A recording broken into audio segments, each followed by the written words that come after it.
ادھر لوگ دو دل بنائے ہوئے، سیاسی علیحدہ ہے، مذہبی علیحدہ ہے۔ میں کہا جلیا سیاست کا سوال ہی نہیں ہونا قبر وچ، ایک ہی سوال ہونا ہے، ما کنت تقول فی ھذا الرجل۔ اس ویلے پھر تینوں رب پتے جان کے بھی میں رسول اللہ نال بے وفائی، حضور نے فرمایا تیرے کو تو ٹائم ہی کوئی نہیں سی میرے واسطے، جلیا تو تے مصروف ہی بڑا سی، تو تے علی پور چٹھے وچ جلوس وچ بھی نہ آیا، دکان کھولنی سی، اج بلا دو پتراں نوں جنہاں واسطے حرام حلال کمائی۔ میں حضرت جی یہ حدیث پاک پڑھ کے قیامت والے دن حضور رو پین گے تیرے میرے گناہوں دی وجہ تو، گناہ تو کیتے تے میں کیتے، رو رسول اللہ پین گے قیامت، پیش حق مجدہ شفاعت کا سناتے، اور آپ کیسے پھر ہساتے جائیں گے جڑے حضور واسطے دنیا تے کسی نال منہ بھی نہ وٹا سکیا،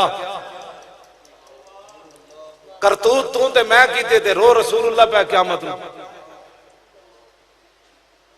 ایک کدی سوچی تسی گل، ماں بھی نس پوے گی، یار بھی نس پین گے، پیو بھی اس دن نس پوے گا، بھرا بھی نس پین گے، پراٹ پراٹ تے جدو تو روئیں گا تو حضور فرمان گے تو نہ رو، میں جے تیری جگہ رون لگا۔